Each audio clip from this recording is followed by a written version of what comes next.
Padre, aquí estamos delante de tu presencia. En primer lugar, me pongo en tu presencia para que tengas piedad y misericordia. En la multitud de tus piedades, tu mucha misericordia, puedas tener compasión de nosotros, porque hemos venido a oír palabra de Dios y no de hombre. Concédeme el privilegio de exponer lo que tú has puesto en mi corazón y en mi mente y así poder ser una herramienta en tus manos. Pero Padre, queremos ser edificados en esta mañana y sabemos de que si tú estás aquí no hay lugar para nadie más que tu espíritu se mueva con libertad para gloria y para honra de tu nombre. Amén y amén. Muy bien. Vamos a compartir la palabra en 1 Samuel 8, 19 y 20. La obstinación obstruye la transformación. Como ustedes saben, si no tienen el señalador allá atrás, cuando salgan pueden tener lo tenga en su Biblia. Que lleva 1, 2, lo que haya, puede usted ver, entender qué es la meta que tenemos transformados para todo este año, porque necesitamos ver esa mano de Dios obrando sobre nuestras vidas, porque creemos claramente de que si esto ocurre, va a haber grandes cambios en nuestras vidas y por supuesto lo que Dios quiere hacer en medio nuestro. Y este tema que le he intitulado La obstinación obstruye la transformación, me tomo de un suceso que en la Biblia nos enseña en 1 Samuel 8, verso 19 y 20, cuando dice: pero el pueblo no quiso oír la voz de Samuel y dijo: no, sino que habrá rey sobre nosotros. El verso 20, y nosotros seremos también como todas las naciones, y nuestro rey nos gobernará y saldrá delante de nosotros y hará nuestras guerras. En un contexto muy particular estamos leyendo estos dos versículos que he extraído para poder clarificar respecto a la rebelión, a la obstinación, la terquedad, que muchas veces nos trae un gran problema, porque la obstinación, la rebelión, el orgullo, aquellas actitudes del corazón son reacciones del corazón, no de otro lado, preconcebidas. Es decir, que hay una decisión previa para alimentarla. Nadie es orgulloso porque en definitiva, mira, nació, este día vino como, qué sé yo, volando un pajarito y me dejó el orgullo como un regalito. No. Son actitudes del corazón preconcebidas, porque evidentemente tenemos tiempo insuficiente para poder volvernos de esta actitud que es el orgullo, por ejemplo, y lo contrario es la humildad. Recordando como Jesucristo dijo: aprended de mí que soy manso y humilde de corazón. Entendiendo claramente de que no puedo alimentar el orgullo porque será para mí daño. La rebelión es exactamente lo mismo, porque cuando se expresa el orgullo como la rebelión, la terquedad, la obstinación, es porque en definitiva queremos poner leña al fuego para que fortalezcamos de este modo una postura que tenemos. De acá no me mueve nadie. Y allí estamos. Cuando en el libro de Romanos, por ejemplo, en el capítulo 13, verso 14, en la segunda parte dice: no proveáis para los deseos de la carne, sino vestidos del Señor Jesucristo, y no proveáis, dice, para los deseos de la carne. Nos habla claramente esto, porque tenemos la tendencia como seres humanos de alimentar el orgullo, la rebelión, la obstinación, las conductas del corazón, porque en definitiva me parece, vamos a parafrasear este versículo, entonces, ¿por qué nos falta vestimenta de Cristo? Porque no estamos del todo vestidos del Señor Jesucristo. Fíjese que pasa la persona de Jesucristo a ser como una vestimenta, ya no un ser, sino una vestimenta que es necesaria para que nuestra vileza no se vea. Nuestras conductas del corazón, como son estas, no se vean, sino que puedan verse las virtudes del Cristo al cual amamos y servimos. Por eso el apóstol dice claramente, no provean, es decir, no colaboren, no alimenten, como decía recién, a esa conducta preconcebida, no le estén alimentando porque va a engordar cada vez más, va a agrandarse y después les va a costar quitarla o matarla. Hermanos, en Santiago 4:6 dice, Dios resiste al soberbio, pero dice allí claramente, da gracia a los humildes. Fíjese usted claramente esto, es decir, que Dios resiste. El apóstol en los Romanos dice que nos vistamos del Señor. Y aquí dice claramente que nos constituimos enemigos de Dios, porque Dios de repente va a resistirnos por esa actitud del corazón. Esa actitud del corazón. Y si nosotros la alimentamos, colaboramos con ella, va a evidentemente fortalecerse de tal manera que luego vamos a terminar desconociéndolo al Señor. Y por eso el Señor se pone muy fuerte en contra de esta actitud del corazón, el orgullo, la rebelión, la obstinación. Pero sí, el Señor también presta atención y da tiempo para atrapar, para bendecir, para abrazar a los humildes. Pero no confundamos la humildad con una falsa humildad que esté mal vestido, andrajoso. La miseria no tiene nada que ver con la humildad de corazón. Y dice, da gracia. Por eso la palabra del Señor nos habla. Y en este tema, hermanos, en el primer punto he notado que no debemos imitar al sistema mundanal, porque si imitamos el sistema mundanal, el sistema mundanal hace esto. Justamente por no prestar atención a Dios y creerse más que suficiente, está haciendo cosas para alimentar su ego. Porque mientras más se muestra que Él puede, que tenemos poder, que tenemos lo que en definitiva no tenemos, estamos oponiéndonos a la verdad de Dios. Y no debemos imitar esto. Porque en definitiva el mundo, el sistema, no deja de ser obstinado, rebelde, orgulloso. Los gobiernos hoy por hoy son azotados por la fuerte influencia espiritual diabólica para generar leyes que favorezcan a lo malo. Pero el profeta ya lo dijo, Isaías dice, llegará el momento y aún así a lo bueno le dirán malo y a lo malo le dirán bueno. Favorecer con leyes para que de alguna manera se cumpla y el que no la cumple vaya preso. Pero son conductas que lo lleva a la muerte al ser humano. Por eso es que tenemos que tener cuidado.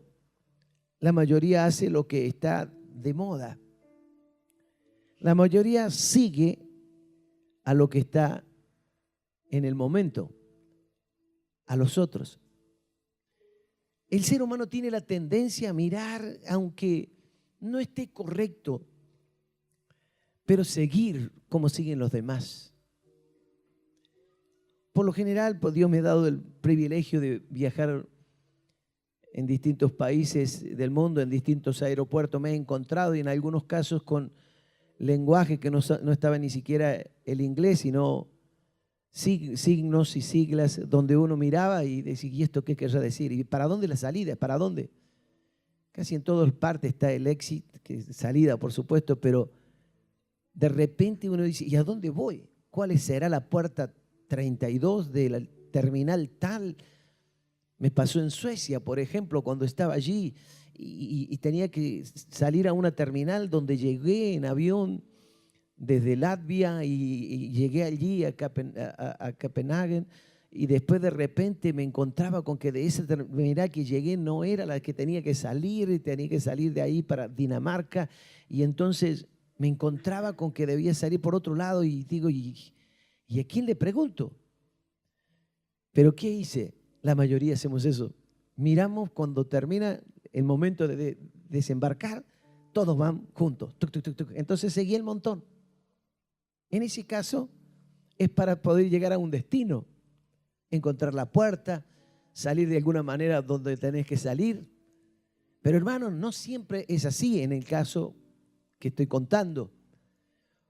Pero en el caso de lo que es la vida en sí, la mayoría hace porque lo hacen los demás. Y nosotros no tenemos que estar de acuerdo a los demás. Por eso es que Dios le habla a través del profeta Jeremías. En el capítulo 15, verso 19, en la última parte le habla y le dice: no te conviertas tú a ellos, sino que ellos se conviertan a ti. Conviértase en ellos a ti y no tú te conviertas a ellos. Dice, mire la diferencia. Hay una decisión. Porque en muchos casos, muchos creyentes se convierten a otros corrientes, como decía al principio, o al mundo mismo, o al sistema globalizado, donde en definitiva no es para nada provechoso. En el tiempo de Samuel, por ejemplo, el pueblo de Dios tenía a Dios como rey. ¿Qué más puede pedir hoy la iglesia de Cristo sino decirle: Señor, estamos cansados de los gobiernos de turno que de 4 años en 4 años, si les toca reelección o no reelección, la cuestión es que siempre es lo mismo. ¿Y sufre quién? El pueblo.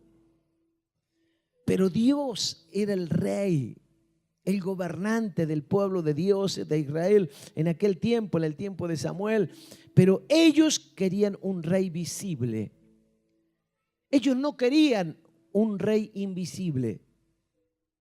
A pesar de que Samuel estaba representando a Dios y era cara a cara su comunicación con el Dios Altísimo y bajaba la palabra clara, evidentemente clara para el pueblo, a pesar de todo ello, ellos querían no solo un rey visible, sino un rey humano, alguien que los pudiera ver. Ellos querían esto. ¿Por qué? Porque las otras naciones lo tenían. Porque las otras naciones tenían rey humano, visible. Así que ellos también querían. Pero le advierte Samuel. Y en el verso 20 dice: y nosotros seremos también como todas las naciones. Fíjese, cuando la palabra dice que no debemos acomodarnos a este mundo, cuando la palabra de Dios dice claramente que no debemos imitar las conductas y costumbres de este mundo, ellos querían ser como las otras naciones.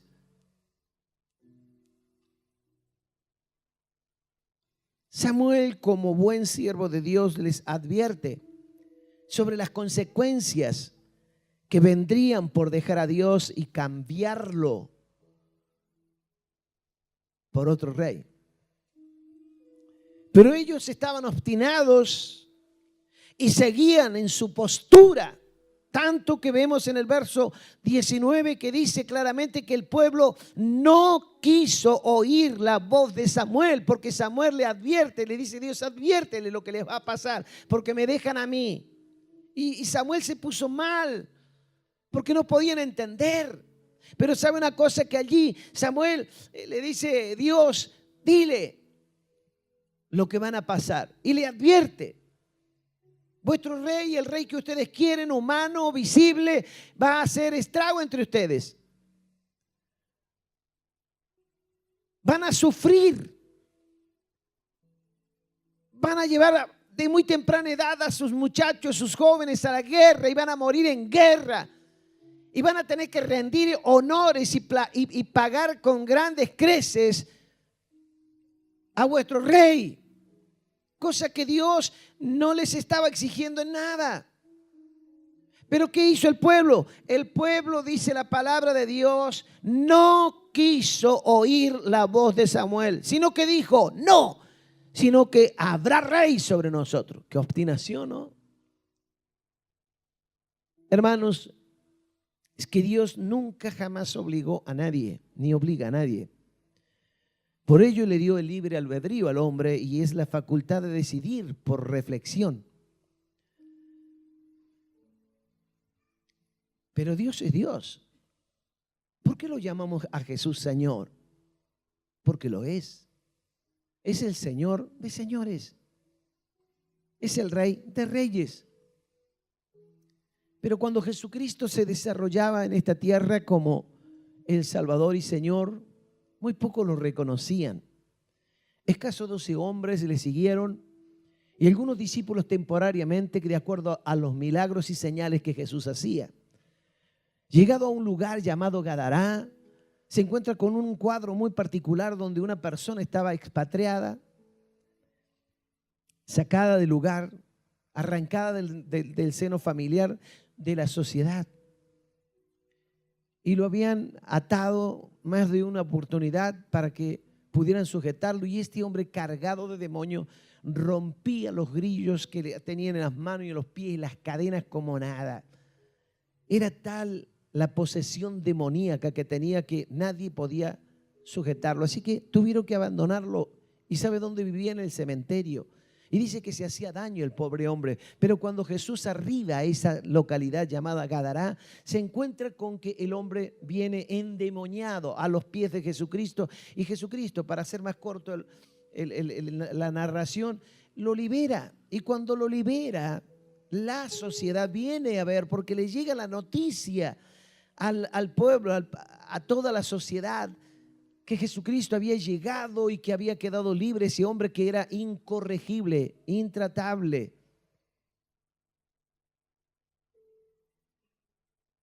Y cuando llegó, lo vieron, dice que estaba al lado de Jesús en quietud, sosegado.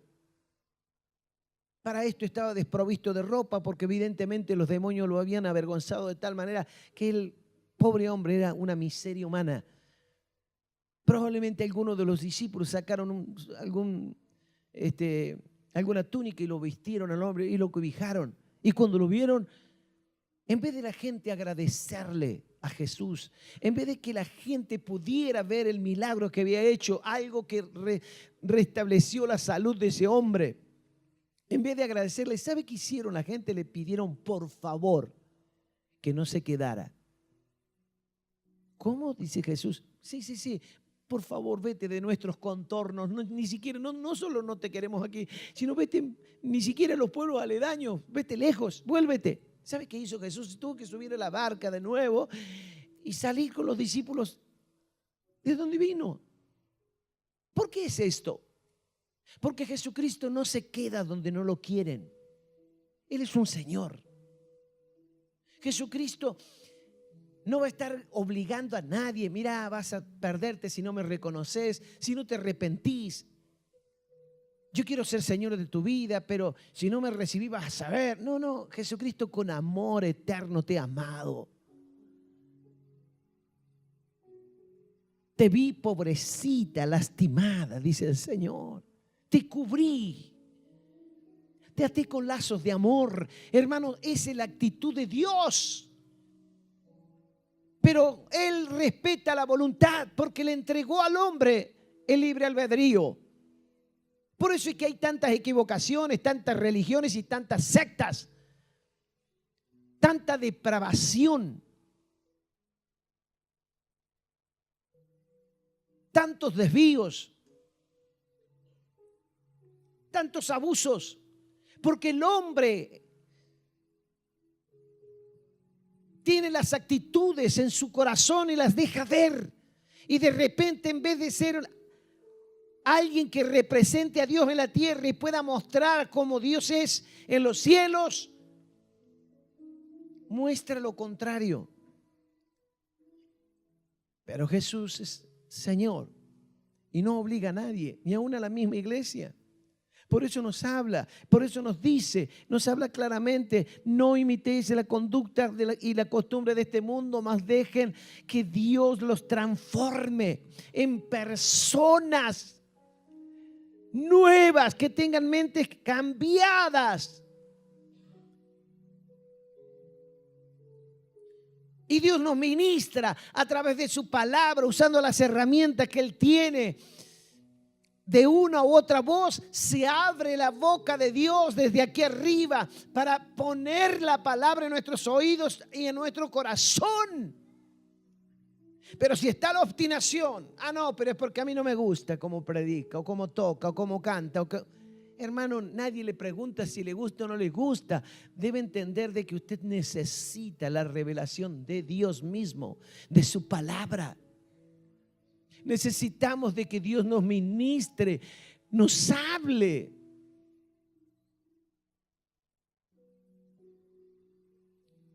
En el segundo punto,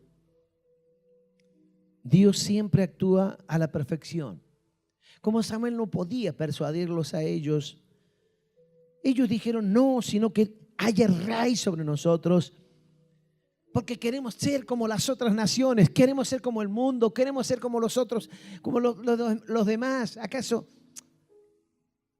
Y lo dejaron a Dios. Samuel se sentía mal y Dios le dice a Samuel, no te sientas mal, porque no te desecharon a ti, me desecharon a mí.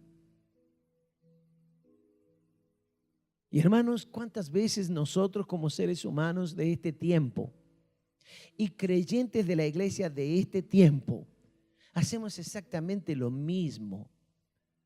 Escogemos a otra cosa y no a Dios. Tomamos decisiones con otros y no con Dios. Sacamos conjeturas que creemos que Dios puede habernos dicho de esta manera. Un simple sueño porque quizás hemos comido de más esa noche, de repente le atribuimos de que es un sueño de Dios y no es más que una pesadilla. Hermanos, no hay Illuminatis, no hay iluminaciones, no hay revelaciones nuevas. Todas las revelaciones están escritas en el sagrado libro, en la palabra de Dios, la Biblia. Nadie puede agregar ni quitar, ni siquiera un tilde ni una jota, dice su palabra. Por eso es que ponemos el instituto bíblico, para que usted no sea engañado, para que tengamos con claridad la palabra. Pero hermanos, el pueblo de Dios no quiso esto. Pero Dios siempre actúa a la perfección. Y como el pueblo no quiso oír a Samuel, siguió persistiendo en su obstinación. Antes de darle al rey, el Señor Dios Todopoderoso, que ellos querían, Dios en su gran amor y misericordia les preparó a un hombre para esa función. Escuche, esto me apasiona de mi Padre, de mi Dios. El honor que tengo en servirle, porque es increíble. Después de que lo desechan, después de que lo dejan a un lado, yo fuera Dios ni siquiera lo ayudaría más. Esa es la conducta mía, humana, probablemente la suya también. Pero Dios no. A pesar de ello, Dios actúa a la perfección. Él les prepara a un hombre que Él no quería darlos, pero ellos pedían. Pero les prepara a un hombre para que cumpla la función de rey, para que cumpla la función. Y ese hombre fue llamado Saúl, que fue el primer rey de Israel. Porque si vemos en el capítulo 10, allí vemos una maravillosa ilustración de cómo obra Dios para poner a alguien en la obra. No es cuestión de que quiero ser pastor. ¿Cuántos han pasado por esta iglesia queriendo ser pastor y hoy no están ni siquiera en el camino de Dios?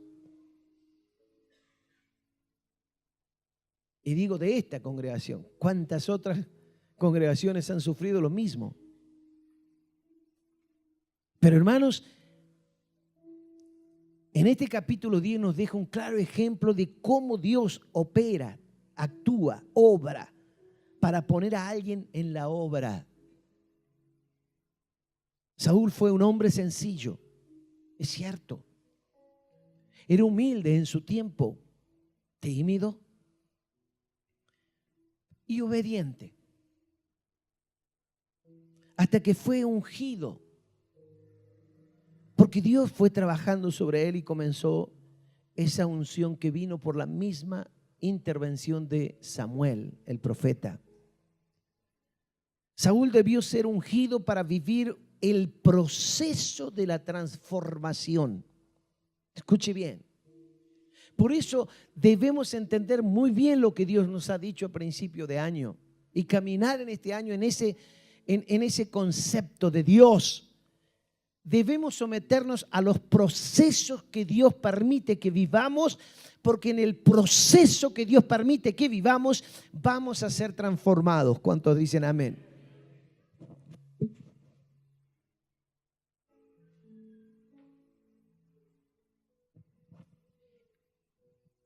Saúl debió ser ungido para ser transformado en ese proceso. Por eso lo unge, lo prepara. En el verso 6 del capítulo 10, fíjese, dice la palabra: entonces el Espíritu de Jehová vendrá sobre ti con poder y profetizarás con ellos y serás mudado ¿en qué? En otro hombre, transformado. Serás mudado, cambiado, radicalmente cambiado, transformado. No vas a ser el hombre que fuiste. Así que lo unge Dios, interviniendo por ese proceso para transformarlo. Hasta que el Espíritu Santo no vino sobre Saúl, no se produjo la transformación. Él seguía siendo humilde, tímido, sencillo, obediente. Mire que era grande y el padre le mandaba a buscarla, a cuidar del ganado y a hacer los quehaceres de la casa. Y él obedecía, no se rebelaba contra su padre. Pero hermanos, ¿cuántos de nosotros queremos que el Espíritu Santo venga sobre cada una de nuestras vidas, pero no estamos dispuestos al cambio? No estamos dispuestos a la transformación. No queremos pasar el proceso. ¿Cuántas veces nosotros pensamos de que en definitiva yo cuando me entregué a Cristo pensé que no iba a sufrir más, no me iba a enfermar más, no iba a ser nunca más infeliz? Y me equivoqué. Porque si bien seguí siendo hombre, si bien tenía a Cristo, pero seguía siendo hombre y tenía todas las necesidades que todos los hombres tienen. La diferencia lo hacía justamente el compromiso que yo asumía con Dios todos los días, y Dios obraba en mí todos los días. El lugar y el espacio que yo le daba a Dios para que pudiera trabajar sobre mi vida era el resultado que Dios esperaba y que yo necesitaba, y muchas veces, les digo, no me daba cuenta. ¿Y cuántas veces nosotros en este tiempo con nuestra mente inteligente pensamos de la misma manera? No queremos entrar en ningún proceso.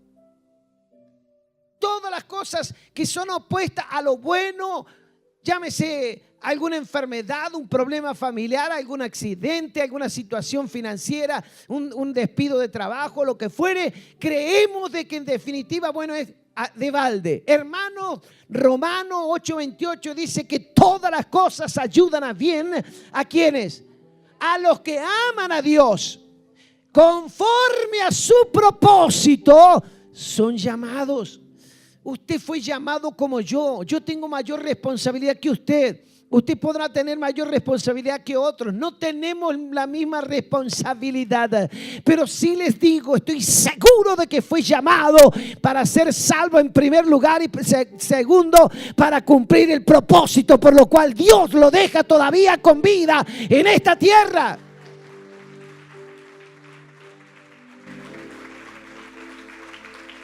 Aleluya.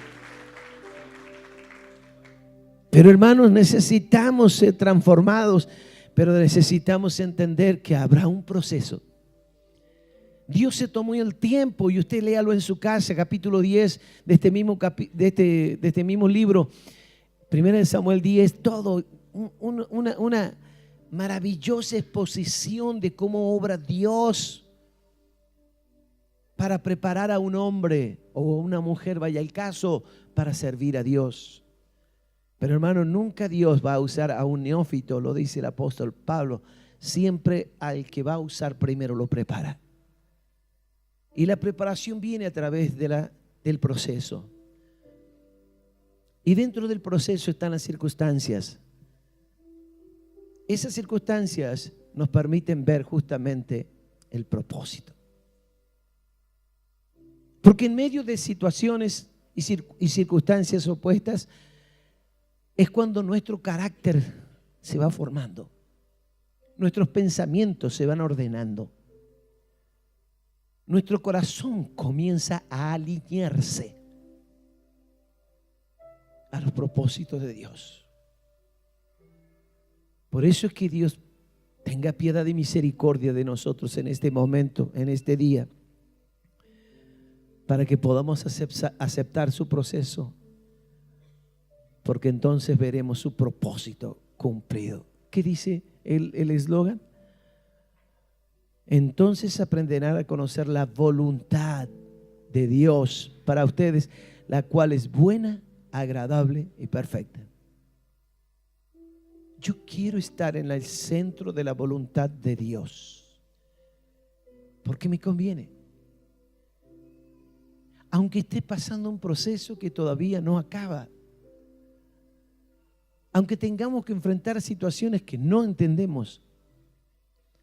Pero hermanos, si entramos y nos dejamos procesar, perdón el término, pero es así, por Dios seremos transformados. Para concluir, es urgente la necesidad de la transformación en nuestras vidas. No es que podemos pensarlo, vamos a ver, es urgente. Porque los acontecimientos alrededor nuestro en el mundo entero nos están hablando de que el tiempo está cumplido. Y por eso pongo la palabra urgente, inminente, la necesidad de transformación, pero por sobre todas las cosas, ¿sabe para qué? Para que antes que llegue aquel día que terminó todo, podamos ver cosas sobrenaturales todavía con nuestras vidas mientras caminamos en esta vida. ¿Cuántos dicen amén? Cosas sobrenaturales. El obrar del Espíritu Santo de Dios, o haciendo lo que en definitiva nosotros no podemos hacer. Debemos dejar el orgullo, la obstinación, la rebelión. Debemos dejar todas aquellas cosas como murmuraciones, comentarios fuera de línea, decisiones mal tomadas. Si queremos que el Espíritu venga sobre nosotros con poder, como vino sobre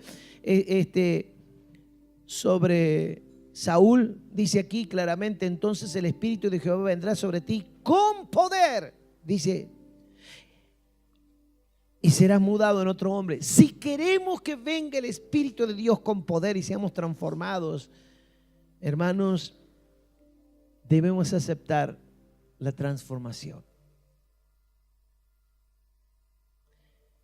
Aceptar la transformación es justamente negar la obstinación. Dejemos de ser obstinados, perdonen, tercos, rebeldes, y pongamos nuestro corazón humilde y decirle: Dios, necesito que venga tu Espíritu con poder y me transforme. Porque seguramente tendremos necesidades en lo físico. Si estamos enfermos, hay dolencias, hay problemas, dificultades. Necesitamos. Por eso hablaba de lo sobrenatural. para ver esa obra de Dios en nuestras vidas, porque mientras estemos en esta carne vamos a tener esas necesidades, pero mientras tanto, al aceptar de que Dios pueda trabajar sobre nosotros, también estamos aceptando ese proceso de transformación, y por ende, por la obediencia a ese trato divino, vendrá como resultante, aleluya, el milagro que necesitamos, la ayuda que necesitamos, la intervención de Dios en la área que necesitamos. ¿Me hago entender? Hermanos, necesitamos ser libres de algunas malas costumbres y malos hábitos. Necesitamos ayuda en alguna área de nuestra vida porque solo no podemos. Y si lo necesitamos, entonces dejemos que Él proceda al proceso de la transformación. Amén. Es decirle, Señor, procede. Que pueda mirar nuestro corazón, decir, si hasta hoy quizás hemos renegado, nos hemos quejado. Me involucro y le digo como humano, renegado, Señor, me someto. Por eso dije obediente hasta que fue ungido, porque cuando Dios le dice a Saúl esto a través de Moisés, de Samuel, le dice claramente que el Espíritu Santo vendrá y pasará esto y pasará lo otro. En el verso 8 al final dice, te enseñaré lo que debes hacer. En el verso 9 dice que aconteció luego que Dios le mudó el corazón, y estas señales acontecieron en aquel día. Y hermanos, en aquel día puede ser este día.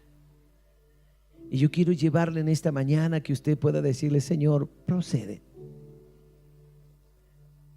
¿Sabe que muchas veces cuando se predicó desde aquí, cuando el pastor Ezequiel les puso la palabra de transformación, yo pensé más de una oportunidad cuando nos desafió? ¿Cuántos aceptan la transformación? Y yo pensé, él decía desde aquí, ¿y cuántos aceptan? Y yo digo, ay, mamita querida, lo que nos exponemos. Y mi mano se levantaba, quizás con mucho temor o cuidado, pero gracias a Dios que la pude levantar, y hoy la puedo levantar mucho más todavía, porque sé que no caerá un cabello de mi cabeza sin el consentimiento de mi Dios. Nada hará Dios para estropear mi vida, para destruirme. Todo lo que Dios hará de aquí en adelante en tu vida y en mi vida, lo hará, aleluya, para cumplir su propósito, para descubrir la buena y agradable y perfecta voluntad de Dios. Yo le invito a que cierre sus ojos. Y lo que les dicen a Dios en esta mañana, procede, Señor. Yo le invito a que se ponga de pie y no tenga timidez ni miedo, porque es una decisión que nace en el corazón, y desde el corazón va a ir dirigida, aleluya, como una oración hacia la presencia misma de Dios. Procede.